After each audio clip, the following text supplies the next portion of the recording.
Welcome everyone. My name's Mario Abella. I'm a director here at the World Business Council for Sustainable Development. It's great that you can join us today for this webinar to present to you our Modernizing governance project. We have a very exciting lineup of speakers and we encourage you to participate. At the bottom of your screen, you'll see that there's a chat function.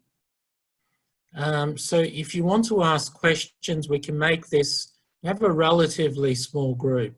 You know, we can make this presentation reasonably interactive. So as we're moving through the presentations, if you could please ask any questions you have using that chat function, and we will endeavour to respond.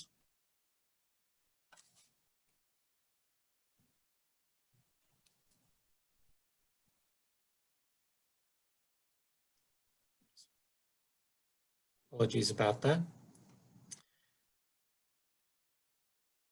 Just to give you a quick rundown of the webinar today, I'll explain the context of our project and the reason why the WBCSD is focusing on governance.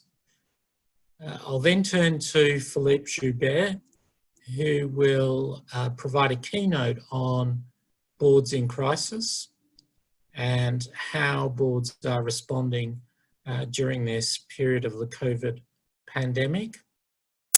We'll then move to our panel, and I'll introduce the panel members when we do move to the panel discussion, and then we'll have some time for questions and answers.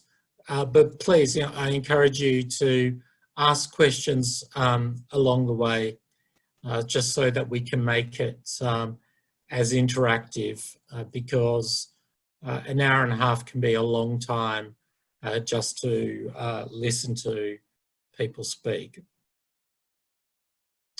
So a few housekeeping points to note. The session is being recorded.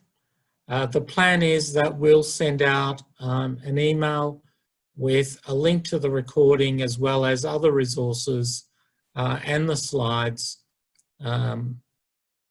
after the session. Most probably Monday next week, you'll receive the whole package. All participants are muted. If you would like to speak, raise your hand, and then we can unmute you.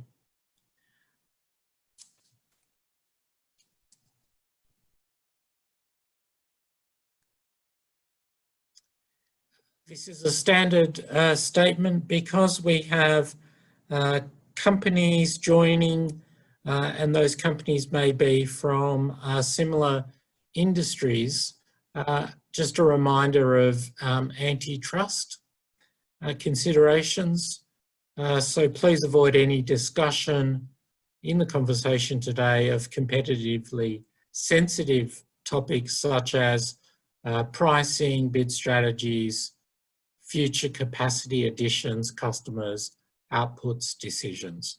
I'm sure you all will, and the nature of the presentation today doesn't really take us into that territory. So very briefly, the WBCSD, a lot of you know us quite well. We have around 200 global companies, and what binds those 200 member companies is the common vision for moving towards a sustainable world by 2050. Again, our members are quite familiar with the other members, but there are some people joining that are not WBCSD members. So You'll see on this slide many logos representing our 200 members, a very diverse group of companies, and ranging from mid-sized companies through to some of the largest multinational companies that are household names around the world.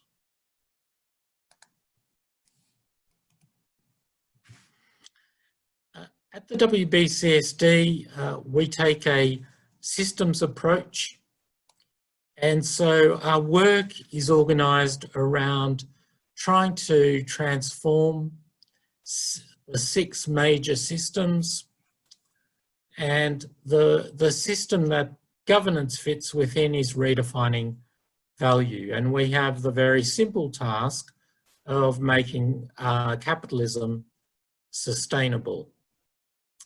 And so within the redefining value team, our whole modus operandi is to find ways of integrating sustainability into mainstream decision making. Apologies, technology is being a bit slow today. This project that we want to present to you today is we've called Modernizing Corporate Governance. And it's not about sustainability governance. We don't think that sustainability should be governed in its own right. We think that part of modernising governance so that it's fit for purpose and fit for the uncertain times we face in the 21st century, it needs to modernise so that it incorporates not only the internal impacts and considerations of a corporation, but also embraces the external impacts and dependencies that corporations have. So we would argue that the first phase of corporate governance that we saw over the last 2 decades was very much about putting together the foundations of governance frameworks around the world that are enshrined in corporate governance codes. And they basically set out what good governance looks like and the key principles in terms of, independent boards, including diversity on the board, and many other considerations in terms of the responsibilities and duties of boards. But we're now seeing a second phase or a second revolution in corporate governance. And there are calls from many different quarters, from both, from investors, such as BlackRock and the now almost famous Larry Fink annual letter that Larry Fink puts out, making it very clear that sustainability is not a nice to have, an add-on, it's a fundamental business requirement. And from an investor's perspective, it's important because it drives long-term value and also de-risks the business. We know the Business Roundtable statement in the US, which has been echoed in other jurisdictions as well, in terms of business stepping out and saying that we need to redefine the purpose of the corporation. In other words, the corporation exists not just to make profits, but really to solve humanity's problems and the problems of the planet. Regulators now are embracing this agenda as well. IOSCO, the group of securities regulators around the world, the UK Corporate Governance Code, which is now, the UK government has now included a reporting requirement where the directors need to explain how they have discharged their duty.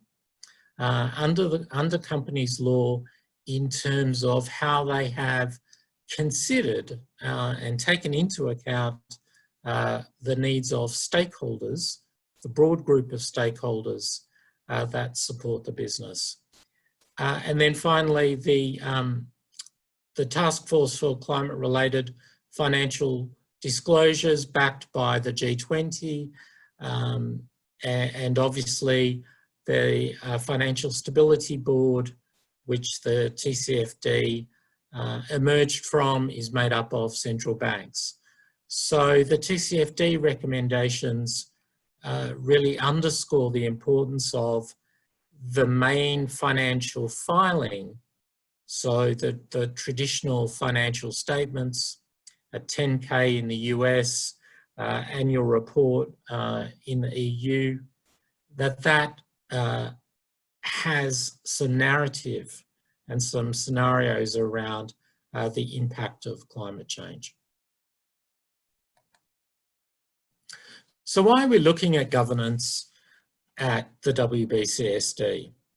We think governance is absolutely critical in bringing forward a sustainable world, and that at the end of the day, the leadership of the corporation rests with the board, and therefore the board needs to respond to the changing role and expectations around the corporation. And similarly, it's at the board level, whether it's in terms of formulating the strategy, adapting the business model, or monitoring the execution of the strategy, it's important that boards are embedding environmental and social considerations, really to ensure the resilience of those plans. We know that the risks that are challenging companies are changing and changing fast, and we're living through this COVID pandemic, which, unfortunately didn't feature prominently on many companies' risk registers, and you'll have to look quite hard to see it listed as a principal risk for most companies. And the key point there is the board needs to take an active role in building resilience into the company so that it can withstand crises that we are living through at the moment. But clearly there will be others that will come. And regardless of what geography you're in, every year we see environmental disasters, whether they're fires,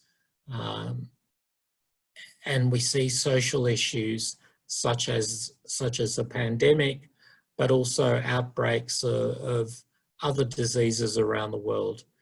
And boards need to be ready and prepared for these sorts of events. And the other thing is that governance arrangements remain opaque in many countries. In many countries, the annual report will provide very little insight when it comes to what the board's been doing and any explanations around its processes and safeguards around decision making. At the WBCSD, we do an annual survey of annual reports across our member companies, and governance is the one area that consistently achieves only very low scores across most of our membership. My understanding is last year, only 5 out of our of all the companies that we looked at actually achieved a high score for their governance disclosures. So we embarked on this project with our partners Deloitte and Baker McKenzie, and then we found ourselves in the crisis that we're all living through. And that really challenged whether all the material that we've developed remains relevant. I mean, this was a real test for many things in business. It was also a test for us in terms of the relevance of our work. And we think in many ways it has underscored and amplified the need of good governance, particularly in these testing times where many businesses are fighting for survival. Business have to contend with a lack of consistency across borders. I'm currently in Australia, and even within Australia itself, some of the state borders are closed. And so people that live next to those borders, live near those borders and work in another state, they're not able to cross over because those borders are closed. And so these are real challenges that businesses have to deal with on a day-to-day basis. We've had a mixed response for regulators in terms of what information to put out from to inform capital markets of the impact of COVID-19 on profitability and solvency. And there are big questions being asked around what will normal look like in 6 months, in a year, and then potentially 5 years out. What we know is that what we left at the end of 2019 is a place that we will not return to. The world will have been changed, and companies and the nature of business will change and need to adapt as a result of the pandemic. And what we've also seen is significant state control. So we've lived through decades of deregulation, of free movement, of increased democratic rule around the world. And then COVID-19 came, and the state basically has stepped in to prevent people from moving around, has limited severely social interaction, and we've seen state aid to business at a level that is unprecedented, along with an economic shock and a fall in economic growth that we've never actually seen before. It predates the Industrial Revolution. So these are very significant times where more than ever before, we need boards to be strong, focused, and really looking for how do they adapt to meet the long term. So we did a lot of research. We looked at what resources had been developed by others because we didn't want to duplicate effort. We also undertook a series of interviews. We interviewed non-executive directors across 12 countries, and those directors told us that we needed to focus on these 5 pillars that have formed the foundation of our resources. That it was important that we focus on purpose and business model, look at the relationship between the board and management and how to make that more effective. That we consider stakeholder engagement, as it continues to be an area that many boards continue to be quite weak on, and it is increasingly an area where boards need to have a very constructive relationship with their stakeholders. Risk management, and we're living through the consequences of not having very robust risk management when it comes to risks that fall outside of the traditional risks that companies put into their risk registers, and also non-financial reporting. And the fact that increasingly we're seeing a disparity between reporting in financial filings and other information that companies are putting out into the marketplace.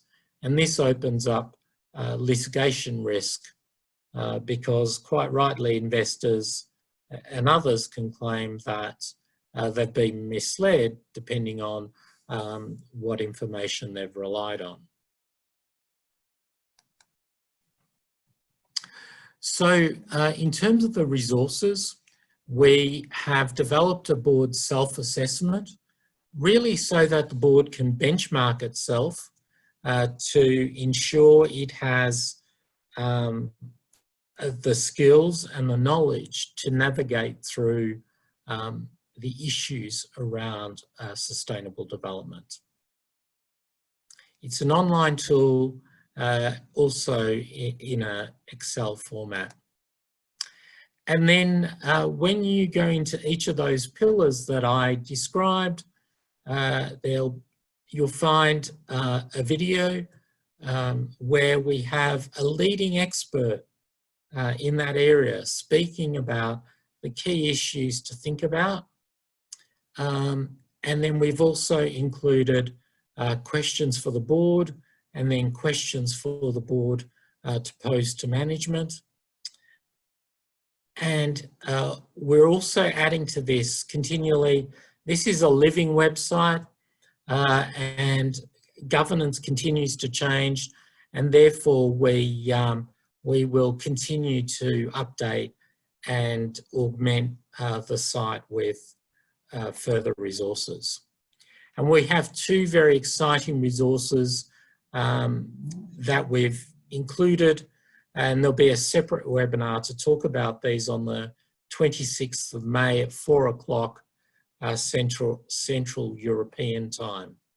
And these databases very quickly enable boards to start thinking about how do they enact their purpose? What position do they take on a whole range of environmental and social issues, and then how do they go about setting goals around each one of those issues or positions that they've taken. I now want to turn to Philippe Joubert. Philippe is the founder and CEO of Earth on Board. It's an advisory consultancy that works directly with boards around the world. Philippe has been a CEO of a major company in France. He sits as a non-executive director on a number of boards.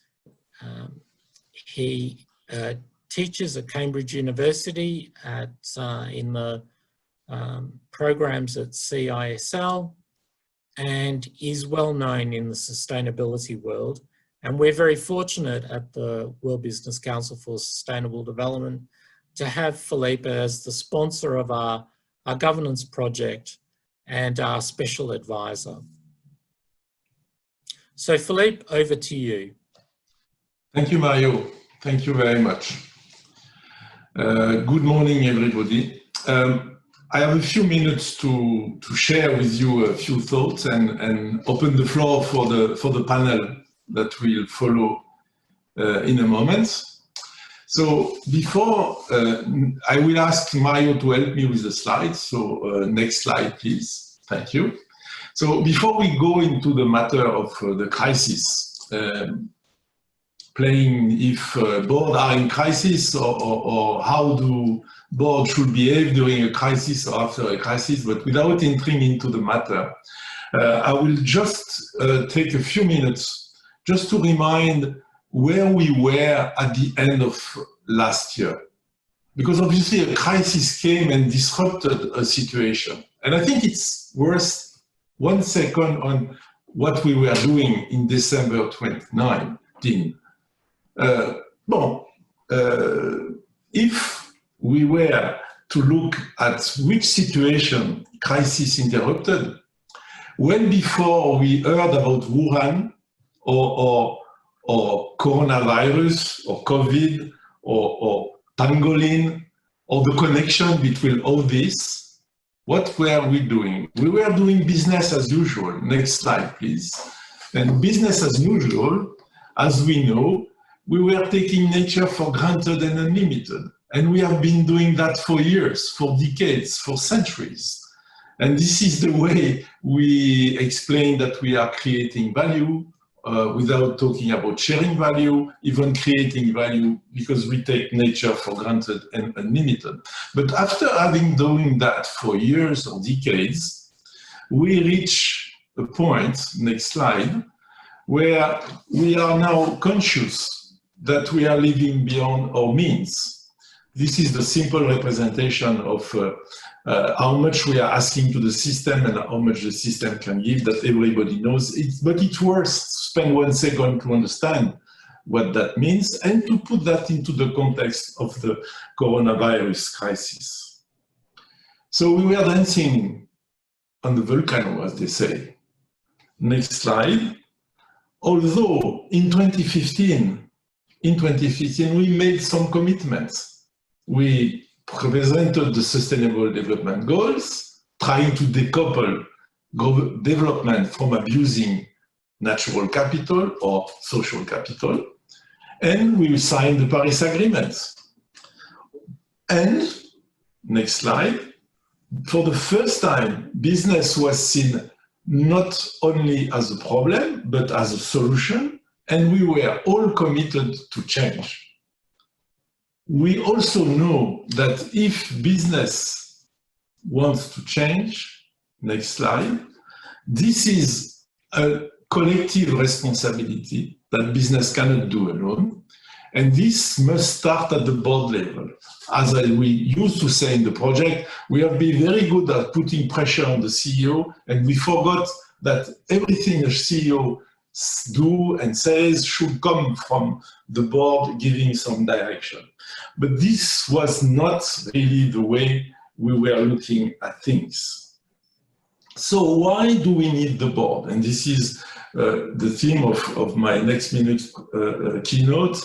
Why do we need the board? Well, first, because if we look, next slide, if we look at the first duty of a board is this: act in the interest of the company.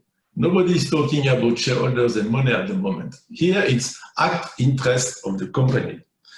And as Mario illustrated very well, the crisis came in a moment where people were starting to recognize the interest of, next slide, of discussing with the understanding better the purpose that the company must serve.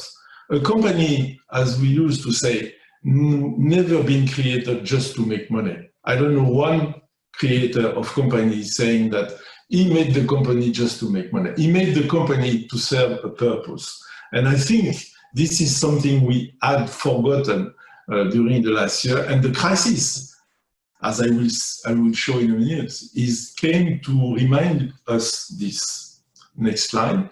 And most importantly, we rediscover that shareholders own shares, but shareholders don't own the company.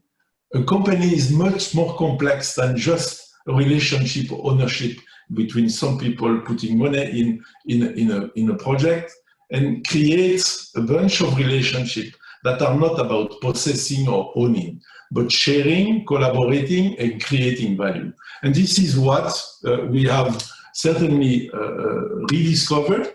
And this is where the board is so meaningful, because the board is the only place where the stakeholder should be known, assessed, we should understand the impact, and we should understand the expectation, and we should arbitrate between all this tension, natural tension and positive tension that allow the company to function well. Next slide. So the first thing that we have understood is that the diligence and reasonable care that the board should provide are not to serve the old business model, as what we call the reckless business as usual, which is just make money and that's it. It's not exact, obviously inside the rules, but that's it. And this is not anymore sufficient. Let's have a look at, next slide, at what is in reality probably the first duty of the board, which is to look at risk. If you look at each of these categories that have been brightly illustrated for the TCLD work, you look at physical risk. Let's think about 1 minute about the WEF matrix. Remember the WEF matrix with impact and frequency? You see that climate change and biodiversity loss on the upper right corner means frequent and important. And you look for pandemia. Pandemia is on the left side. So you means less important and less frequent.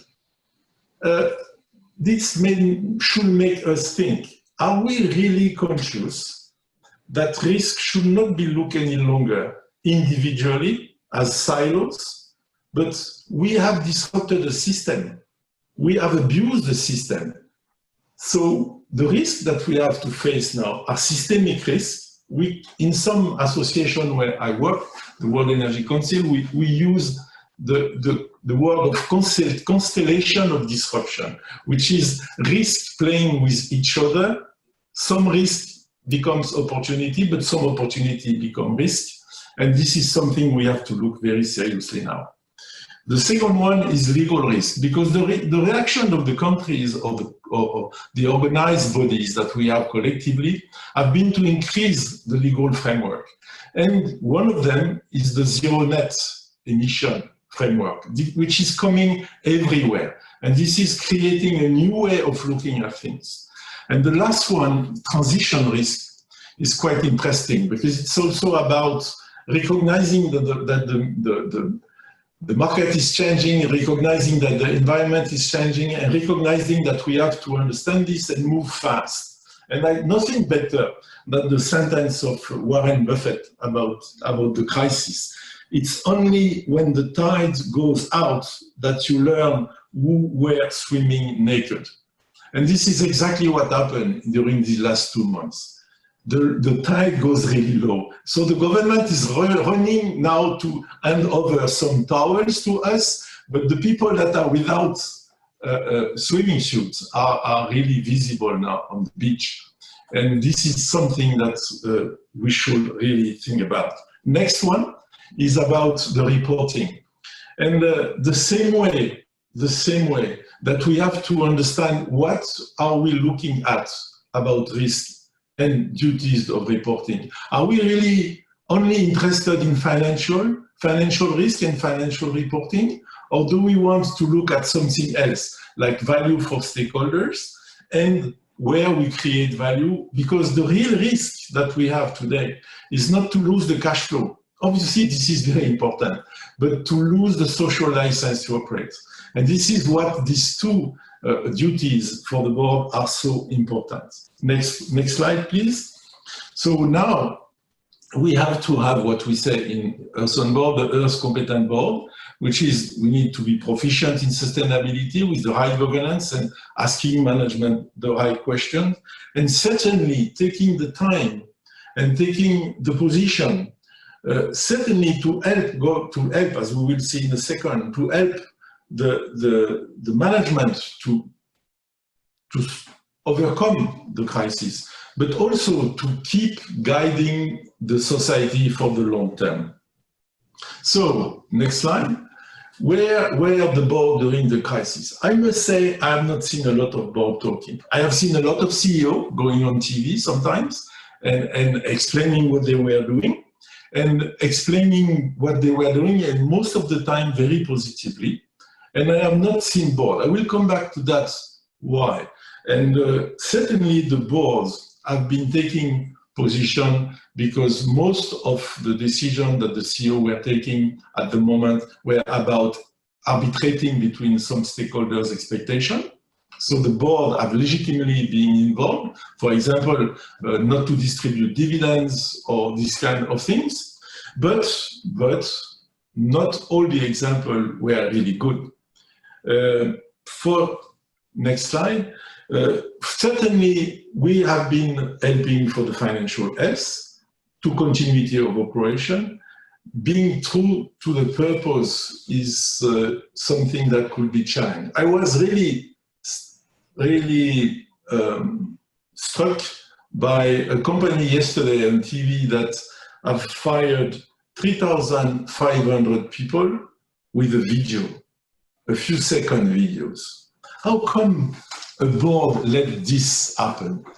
How come a board doesn't understand that the people care at this moment is so important that I understand that if you want to be very efficient, you can fire 3,000 people with a video, but this is a shame.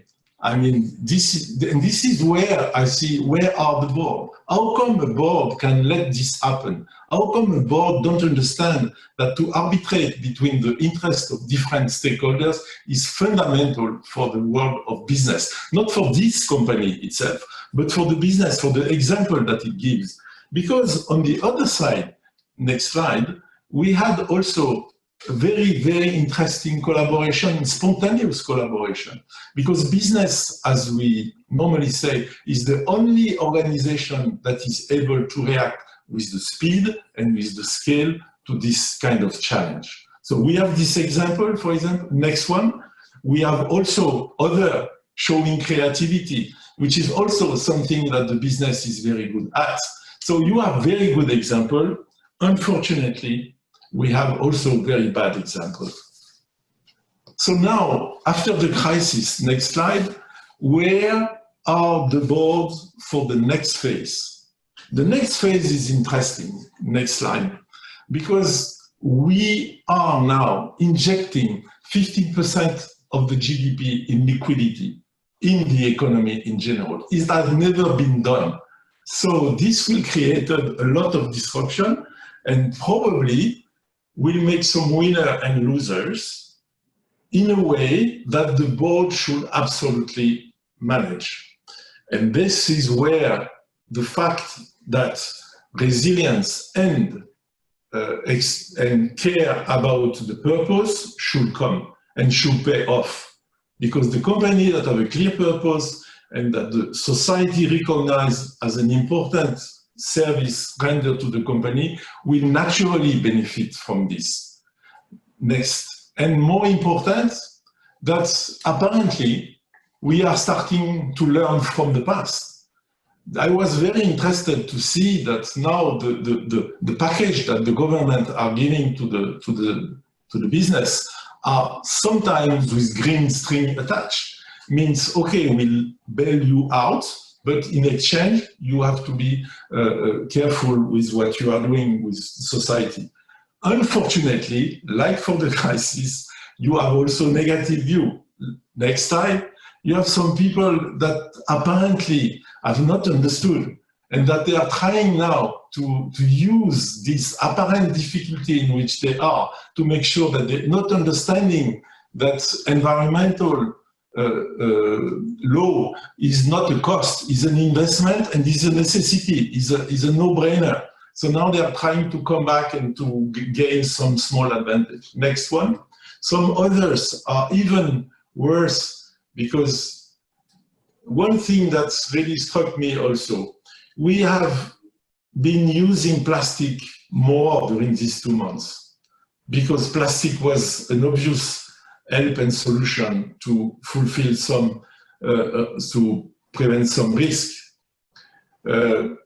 What is interesting is to understand why we rush into solution without thinking a little more about what we should do, what should be the qualification of the solution.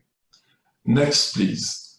So what we are really now seeing, and this is where the board should take all its importance and all this wisdom.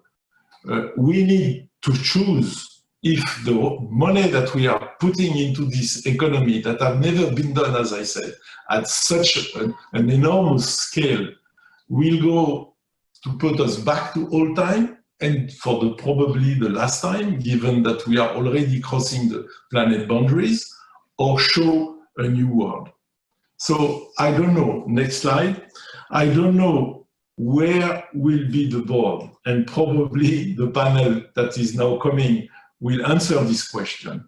But I know where the board should be, because the board should be taken this full responsibility to work on the purpose of the company, show the long-term interest, respect the stakeholders, and more importantly, stop being a counterfeiter. We should we should recognize the true value that we are creating, not taking nature for granted and unlimited.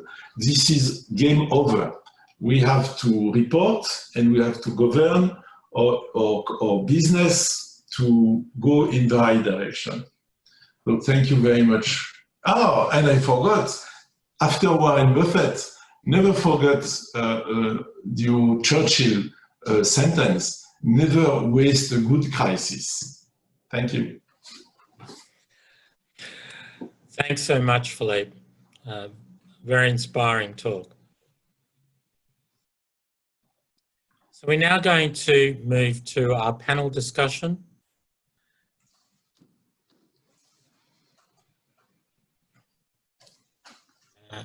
And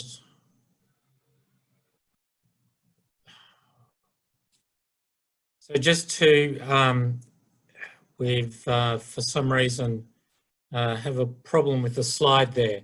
To introduce today's panel, we're very fortunate to have Tracy Gordon.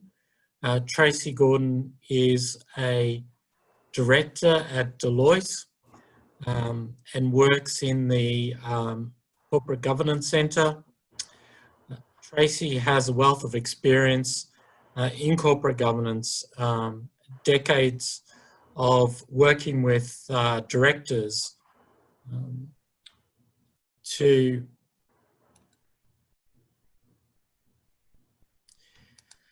working with directors. There we go, apologies. Tracy has many years of experience working with directors. Barbara Cox. Barbara is the vice chairman of Firmenich, the fragrance company in Switzerland. Barbara sits on a number of boards. She comes with a wealth of experience in corporate governance and real life experience as a board director of some major organizations. And we're very fortunate to have David Hackett. David's a senior partner at Baker McKenzie in their Chicago office. David's background is as an environmental lawyer, and David has been working with us on our corporate governance project, as has Tracy. So I want to just to remind people, please, if you have any questions, please, using the chat function, ask those questions so that we can present them to the panel. So my first question, starting with you, Barbara, there's been a lot of discussion about the trade-off short-term and long-term strategy and decision-making. But are boards thinking about the existential issues that we're facing at the moment? And how do companies and how do directors deal with the unknown unknown? Because a lot of the events that we've seen that have completely crippled companies have really fallen within this unknown unknown domain, and then in many ways climate change fits into that category. Yeah, I think it's a very good question, and also thanks to you and to Philip for the insightful start of our discussion. And when I look at this unknown, honestly speaking, I think when you look back, it was actually a known unknown. but we try to make it to an unknown. And when I think of, all the scenario plannings that companies are doing, obviously for strategies on the executive level, but also presenting that to boards. I was, 8 years a director for Total. We had all these big scenario plannings until 2050 of the energy industry and so on. So all these scenario planning, but despite that, this was not really captured. And it's interesting in January in the WEF survey of risk and impact, so the one of this year, infectious diseases were really at the last place in terms of impact. So it was actually, in a way, it should have been a known unknown, to be very honest. Now, how to deal with this going forward? Obviously, when you look at organizations, the body that really needs to ensure both the short term, but also the long term success and performance of an enterprise is the board. Because obviously, the executive management, and I have been there for 40 years, it's much more also about the quarter and the short term. But the board is really the body that has to ensure the long term. And for me, sustainability also has the element of timing, the element of not just short term, but really going beyond and looking into the future. So this is a really key board role. Now, what has to happen, or what we need to reinforce? I think the first one is, I think the intelligence that the management and the board has to be broadened. And I mean, already 2 years or 1 year ago, I would say we have to be much more aware of the political impact that companies can be affected with. And companies need to have a link to China, to Washington, to Berlin, to Paris, and so on, to Brazil. This political intelligence, after the fall of the Berlin Wall, companies looked much more just at business as such in a limited way. And I do think that this intelligence has to be broadened, obviously, to politics, but also to the health area, to NGOs, macroeconomic factors. So really to look at the world at large, and also have a direct link, not just, I think it's really interesting, but many companies and many managers still have their main information from media. And to be very honest, my father was a journalist, so I was born in newspapers. It was still physical papers at my time, of course, but that's not enough anymore. So to really have links to think tanks, China, Brazil, and so on. And we had a very interesting meeting last week with Jeffrey Sachs, because I was part of the team that established the SDGs, the SDG network, and we had a follow-up meeting also now with COVID. We had 170 people, Tsinghua in China, Brazil, US, Africa, and so on. So this was, in 1.5 hours, we got a very good understanding beyond the media what is going on. So this intelligence factor, I think, is very important and doesn't take a lot of resources. What I recommend my companies is to have it's enough to have one person, a kind of a market political analyst. They exist, and they have a great network, and they get all the information, and they can immediately say what's going on, what to put into perspective. And obviously that then needs to be also a base for the strategy. The second point, I think that's a real big tool for companies, is it's a great tool that I really like. It's the materiality matrix. And I think we all know that in the sustainability world, it's maybe a bit less known in the near business world, but obviously whenever you talk strategy, also to look at the materiality matrix, because then you start to realize, what's important to stakeholders and what could be the impact on business beyond just, the profit of the next quarter. Companies also, I think, have to work much more now on scenarios, clearly, and really worst case, best case is not just a 5 percentage point difference, but it's really, plus 20 minus something. So it's big gaps. I think agility and responsiveness become more and more important factor. And then I think also, Philip, you have mentioned that the resilience in general, but also the resilience of the balance sheet. So I think that's really important for boards. And this kind of thinking is also very important of employees. And the post-COVID employees will be very different, I think, than the pre-COVID employees. And they want to have a sense of purpose. They want to have a long-term perspective of the company, and they want to have a sense of purpose that, you know, the company is really adding value, not just to the stock market, but to a much broader scope of shareholders. Thank you, Barbara. Tracy, any thoughts to add to Barbara's comments? They were quite comprehensive, and but no, I absolutely agree with what Barbara was saying. You know, I think in this crisis, we're definitely seeing the executives is starting to change a bit now, but certainly in the last few months, very much on the whole respond.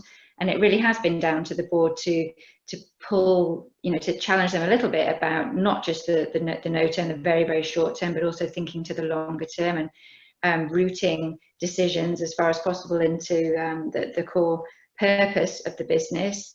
I absolutely agree about the scenario planning, really trying to think through what could come along, completely disrupt, you know, the various aspects of the value drivers of the business. A real importance to, when you're thinking through the potential challenges and risks that might arise, thinking about those stakeholders. And I absolutely agree about the point about resilience. I think, you know, we're seeing now definitely perhaps companies, and it comes back to Philippe's point about the tide going out. This is really going to expose those companies that were just running their business far too close to the bone in terms of things like, you know, ready liquidity, supply chain measures, and stock levels and things like that. All those sorts of things are going to need to be refocused on as we come out of this, so that, you know, those unknown unknowns don't come to bite quite so hard again. Thanks, Tracy. And David, your perspective as a lawyer, do you think boards in a crisis like this, that really boards need to attend to the existential threats of managing their liquidity, and perhaps some of these issues that we're talking about and thinking about the longer term is a bit of a luxury, that boards would be considered negligent if they didn't manage that liquidity and try and steer the business out of the crisis. What are your thoughts? Thanks, Mario, and it's good to be here, and thanks for everyone participating today. As you mentioned and Philippe talked about, certainly unquestionably, management and boards are focused in the short term on liquidity and operational functionality. But but it's equally changing board management interchange. At least in the short run, will be interesting to see if that's sustained. But, you know, the frequency of meetings, the kinds of discussions, what the long-term impact of that will be is interesting. But for sure, already many companies, and those who aren't, I'm sure will start doing so soon. I think it's going to put a lot more pressure and interest on the part of boards in particular with regard to the efficacy of the company's business continuity planning, ERM, particularly kind of stress testing and assessing supply chains, all of which, kind of as Barbara was saying before, may have been unknowns to a certain extent, but now are known, you know, that it's obvious that there are significant impacts on business functionality. And I suspect that the ERM considerations and the way that scenarios are evaluated, things like supply chain and really the predictability and sustainability of them will be looked at much more closely by boards. But it'll be interesting to see to what extent it really changes the role of the board and brings into greater question some of the other topics that people alluded to, board's capacity to look more effectively into the future and aiding in advising and overseeing management. I remember a couple of years ago, I was moderating a panel of board members, and one board member who was the chair of a bank, and the financial institutions are, as a business, are probably not always looked at as looking radically into the future. But I asked him what he thought the things were that needed to be changed related to boards. And among the things he said were, we need to look more carefully at who is on boards. That, interestingly, if you step back and think about it in the US, more than 50% of the revenue from major US companies comes from overseas, but 95% of board members of US companies are from the US. But the point that he really made that surprised me was, we tend to put on traditional people who think like we do. Boards need to have people with greater disruptive capacity to look into things and how they might be, because we're too constrained kind of in our thinking. So I think unavoidably the COVID impact in particular will pressure boards will themselves and pressure management to question whether or not really there's sufficient probity and evaluation in the ERM processes to think about things that might go awry and how they may affect the company. So I expect there'll be a lot more re-examination of that and greater involvement and questioning on the part of boards about that area. Great, thanks, David. We've had a question from the floor. And the question is, it can be difficult for advocacy groups to engage directly with board members of target firms. I'm curious to know if board director to board director outreach has been tried. Could this be a way for boards, corporate or otherwise, to engage on behalf of the companies they represent and sustainability? Do any of our panelists want to take that question about stakeholders and really the mechanism? You know, what are some of the clever mechanisms that you may have seen in place in terms of how board directors are able to have kind of genuine dialogue with their key stakeholders? Well, if I may take that up, Mario, as a question. And first of all, when I look at the stakeholder management, and Philip, it was also part of your presentation and also part of you, Mario, obviously it's becoming an even more important element, but it's extremely challenging and complex. So the key point there is what's very important, and I remember when I joined Philips, I can share that with you. They had planned to make a very big stakeholder event in Amsterdam. That was on the executive board, it was not on the non-executive board. A huge stakeholder event. And they had planned to invite, you know, from Greenpeace to God knows what, you know, 100 stakeholders, big event. And when I heard this, I felt, being responsible also for sustainability, I felt not very happy with this idea. And somehow we were bridging that. So luckily the invitations hadn't yet been sent out. So what I recommend very much here is to really have a very close look at different stakeholder groups. Obviously you have the employees, that's clear, but then you have the NGOs, you have governmental bodies, etc. You have obviously financial investors. So there are 4 or 5 different groups. I think it's very important to really do a very good homework and then to say which ones are really relevant for your business and relevant in what way, and then certainly how to best look after them, how to make the best kind of relationship. And obviously it's very different with Greenpeace than it's maybe with the World Business Council for Sustainable Development. And really then to have like a one-pager where you really, you know, have an overview of this kind of a program structure. And I think the company needs to do that. And then obviously as a board member, it's really up to the management to have this and to oversee this kind of relationships. And obviously as a board member, it's very important also to reach out. You reach out to you, World Business Council, United Nations, European Union, and so on, and also get your own opinion. But your role there, unless obviously you're the chairman, and a chairman that maybe even has a more executive role, but if you're a board member, it's not really, unless you have agreed, and you know the CEO has asked you, Barbara, can you please, you know, or I propose to him, maybe I can help you with this commissioner in Brussels, or you can, so something very much agreed. But I think here the key navigation, the key management really has to come from the CEO.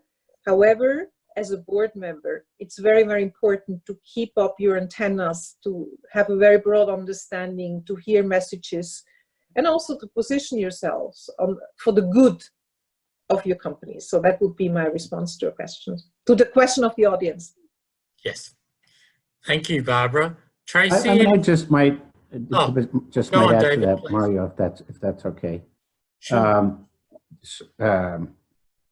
So, I mean, there's, as Barb was saying, in the first instance, really, it's probably the board's responsibility in its oversight role to make sure that the company itself has an effective program and is engaging with, to an appropriate extent, with different stakeholders to ensure that they're getting all the information they need in order to be making the decisions they are. But interestingly, you know, and certainly there are time pressures and there's got to be alignment with management, but there's an increasing number of companies that are having board members engage directly with stakeholders in different ways. And I mean, the board community in the US and in Europe, it's not like it's that big, and board members tend to sit on multiple boards and talk to each other.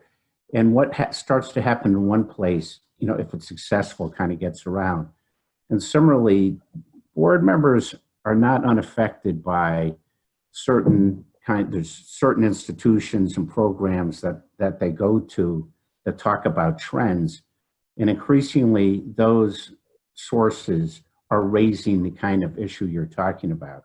So, I mean, I think there will continue to be a shift to think about how boards can best get more effectively, with their limited time, increase knowledge about the company's engagement and their own understanding as to what stakeholders are saying.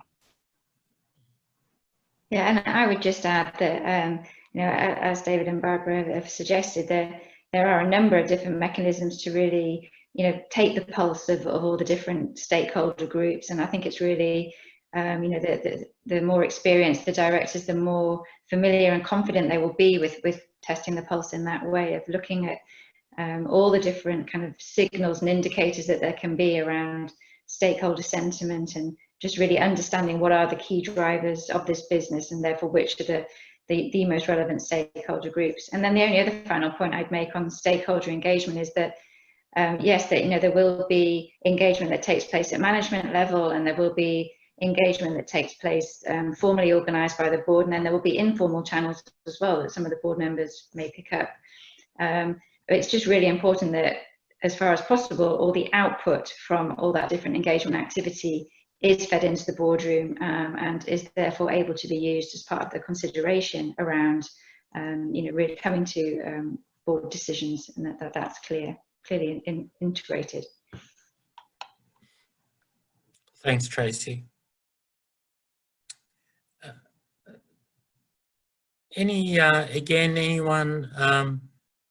Any participants, please put forward any questions you have. So the next question I have is around purpose. And we've seen a lot of attention given to the importance of companies to have a purpose beyond profit. And so if a company does adopt a broad purpose, and as we, on our earlier webinar, the question arose in terms of, in some cases, that purpose is enshrined in the Articles of Association of the company. What sort of imperative do you think that provides in terms of a company states its purpose? Does that mean that it then cannot lay off staff in favour of providing a dividend? Can it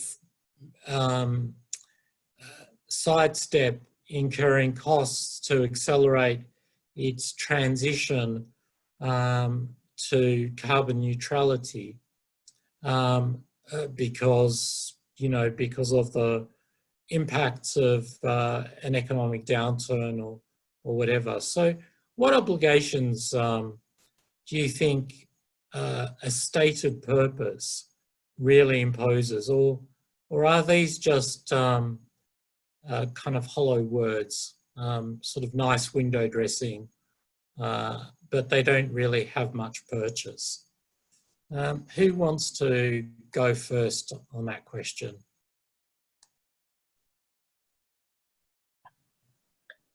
I'm happy to. Oh, sorry. Go ahead. So I was just going to say that I think this crisis will very quickly expose those companies that had a kind of hollow words purpose, because when you're having to make decisions at the pace at which boards are having to make decisions during this crisis, the ability to come back to the core purpose as the kind of guiding principles for the decision making, I think, is hugely important. And I think in terms of this balance between the interests of the various stakeholders and how do you decide, which, whether you lay off people or whether you pay a dividend, that should hopefully be rooted in what you are saying your core purpose is. And, that's when weaknesses will appear in the cracks of those companies that have not firmly embedded this. And I think it's really quite helpful that we have started having this conversation around purpose in the last few years, and hopefully that has, for some companies anyway, who have done this and applied this in a really meaningful way, they should ride it out better if their purpose was properly embedded throughout the business, as Philippe was saying at the start. And I think it's interesting that in the UK, in our recent update to the Corporate Governance Code, the Financial Reporting Council really tried to frame the sort of success of a business, not just about making profit for shareholders, but also firmly put in there as well, which was different to the company law, around contribution to society as well. So I think it's definitely becoming more prevalent that that this is very much something that boards have to be able to express and articulate. How have they done, not only thinking about profit and success for shareholders, but this wider societal thing. And obviously even more important when there's all these companies taking advantage of the various government aid packages available at the moment, that also will increase the core for and the nature of societal expectations around those businesses. Thanks, Tracy. And Barbara, as an active board member, how do you reconcile these challenges of companies that on boards that you sit on, where as a director you have to weigh up the various trade-offs between executing or satisfying the company's purpose versus some shorter-term requirements like, providing a dividend to your shareholders to maintain your share price?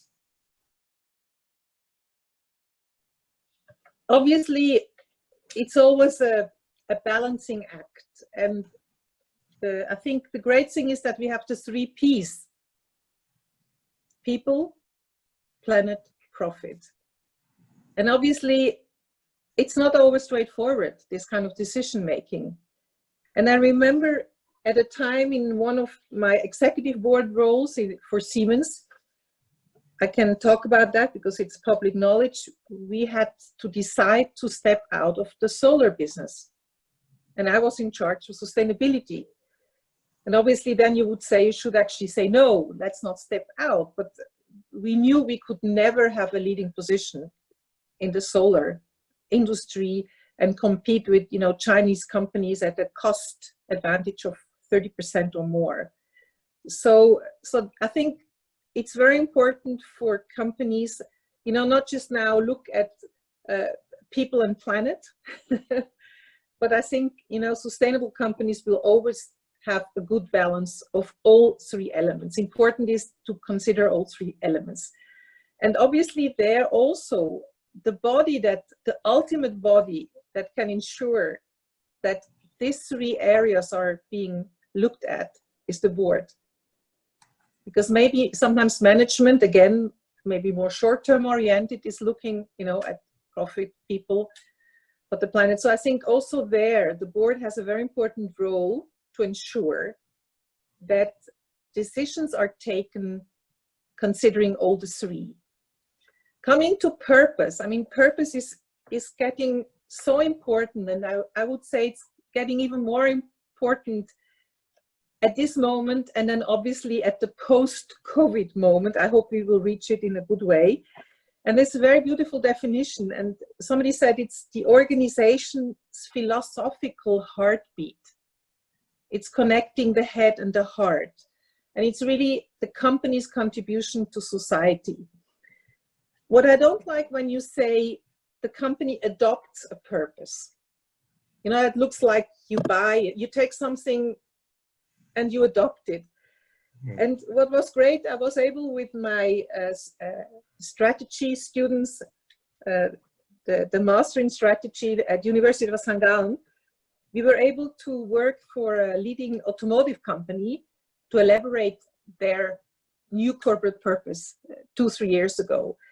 And so the students really, we had, you know, a very systematic approach. We involved very much the employees of these companies globally, blue collar, white collar, young, and so on.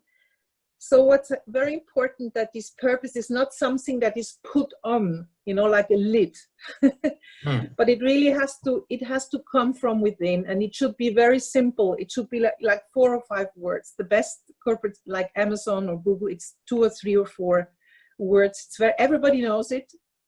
You know, the receptionist, the telephone operator, I mean, everybody in the company is aware of it, what it means. But the purpose is becoming more and more important, specifically for the employees and specifically for the millennials and the Generation Z.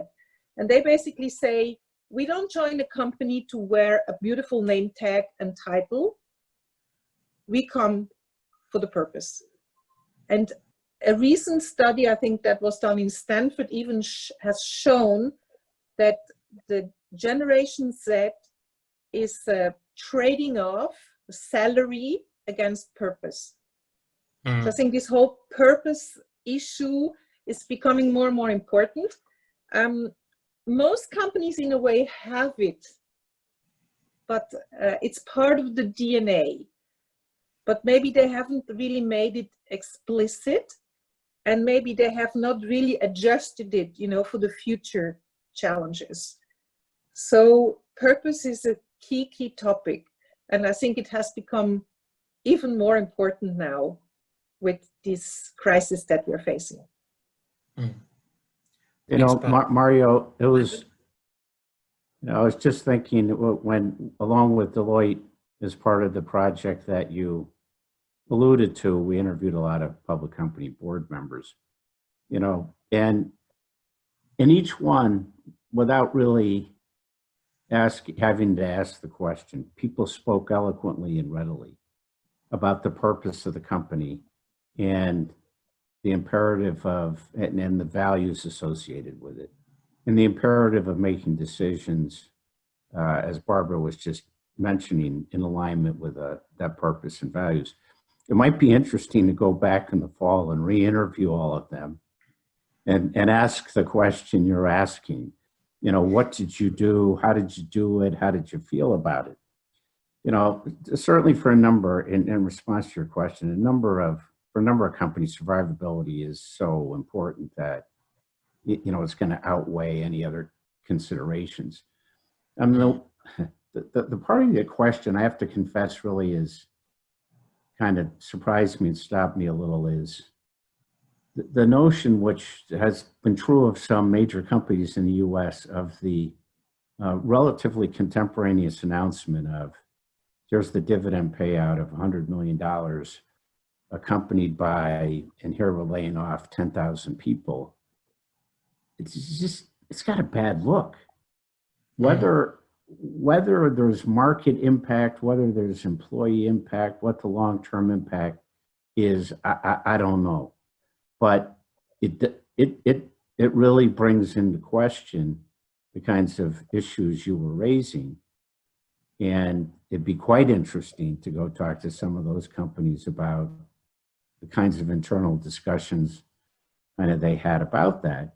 And one does wonder, you know, and certainly some other companies have taken a quite different view, almost from the perspective of, this presents an opportunity in which we want to have an effective and compelling answer to the question, what did you do during a time of crisis when people, countries, and society were in need?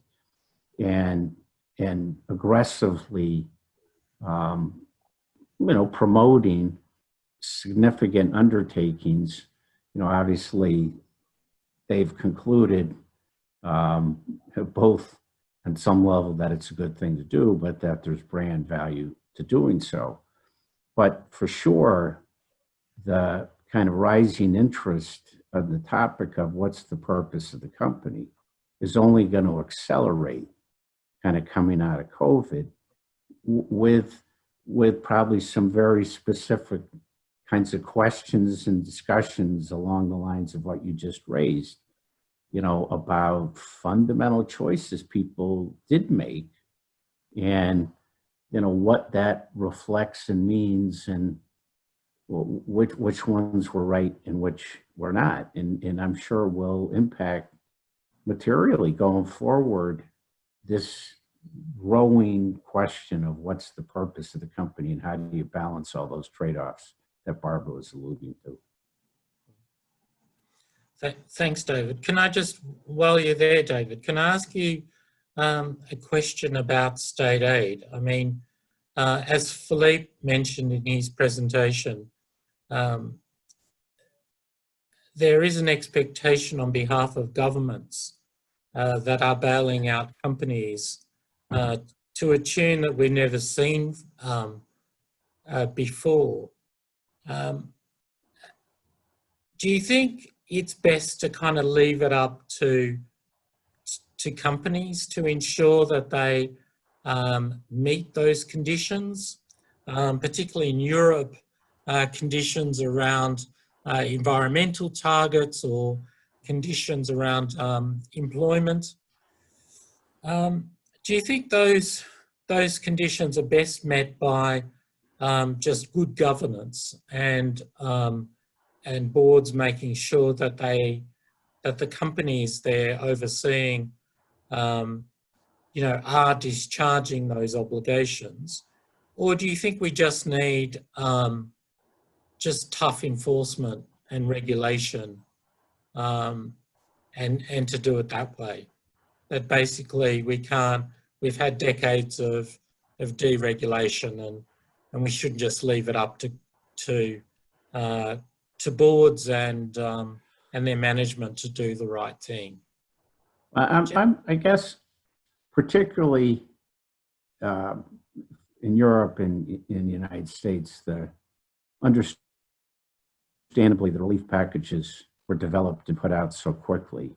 One, apart from kind of some straightforward requirements that are of moment that Philippe alluded to, in France, you worry a little bit about Congress or whomever, you know, at midnight on Tuesday can come up with an effective set of rules and priorities to impose on companies and boards, you know, that have that achieve results that they actually want to and are really thought out. So particularly at this juncture, I'd hesitate a little bit. Now, having said that, now the purpose, for sure in the US right now, you wouldn't be seeing environmental, social, and governance considerations really imposed. Although interestingly,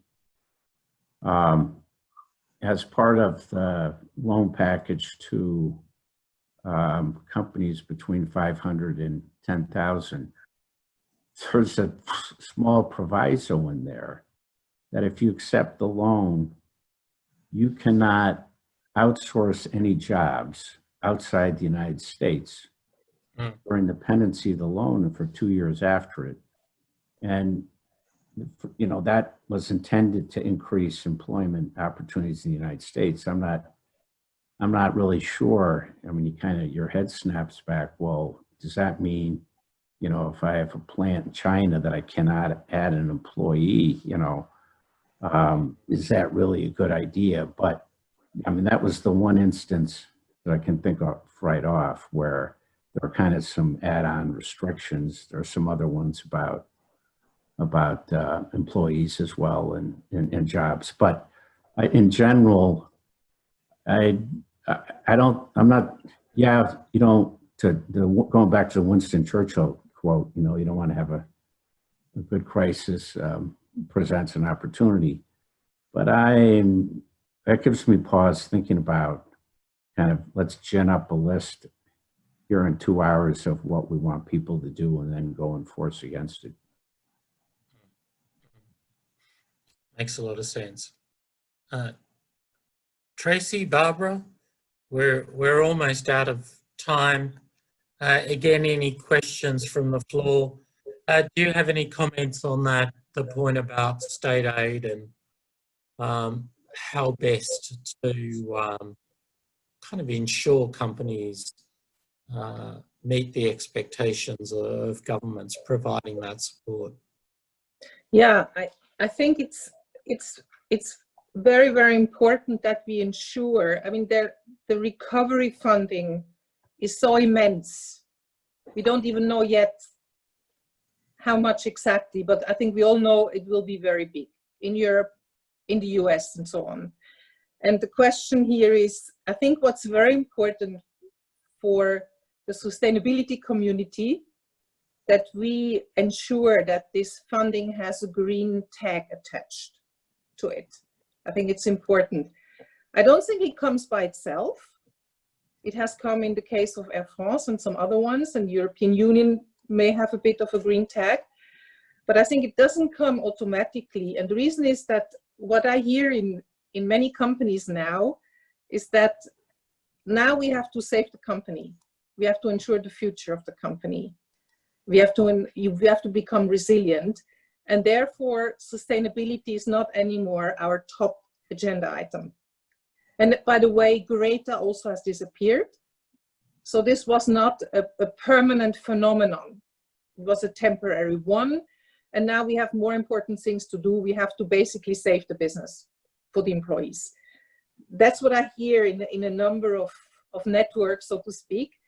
So I do think it's really important that we as leaders, but also the World Business Council for Sustainable Development, the platform, is raising the voice to really ensure that we build the future world with all this recovery funding, and we don't just copy the world that we have or the world of the past.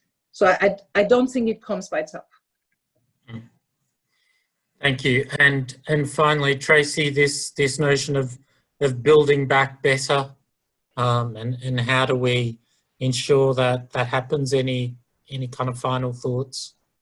I would just add that I think, well, certainly from a UK perspective, the recent changes that have been introduced have started that process, and there's some good building blocks in that code already, you know, really focusing in on the importance of the board composition, having, you know, as we've discussed already on this session, you know, it's so important that the right people around the table that can bring that diverse perspective, that can really bring those external viewpoints in to really understand and think about the stakeholders. There is the really big focus now on workforce, and I think those companies that have done that in a meaningful way already will have found this remote working and been able to keep in contact with their workforce hopefully much easier. So I think, as I say, the building blocks are there already. So hopefully more of the same. I agree. I think, the overall license to operate, the protection of the reputation, I would hope that that will be sufficient to drive the right decisions in boardrooms. Like David, I worry that very hurried regulation could probably at worst just lead to more box ticking and things being done at a very superficial level. Great. Well, thank you all very much for your time.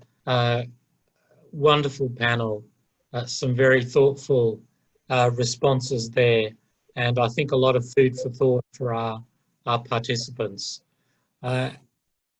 Just a brief word on our COVID response program at the WBCSD. There are 3 streams of work that we're considering. One is around supply chains. The other work stream is around returning back to the new normal and what those scenarios may look like. And then the third work stream is looking at the longer term impacts. And I think, as a number of the panelists mentioned, the amount of support that has been provided by governments is enormous. And we know that the economic impact of COVID will be with us for some time, given both the economic downturn and the enormous government spending that continues to balloon. So those are the 3 work streams. They're all available. Information about them and a whole lot of resources are available at wbcsd.org/COVID-19. Finally, I'd like to thank all of our participants. Thank you for joining. Hopefully you found the session informative. Please stay in touch with us. We have more work coming across in this space, and we'll work on our governance project and add to the resources that we've already included. And of course, I'd like to thank Philippe Joubert and also our panelists, Tracy Gordon, Barbara Cox, and David Hackett. So please stay safe. Thanks again for joining, and we look forward to continuing our conversations with you. Thank you, everyone.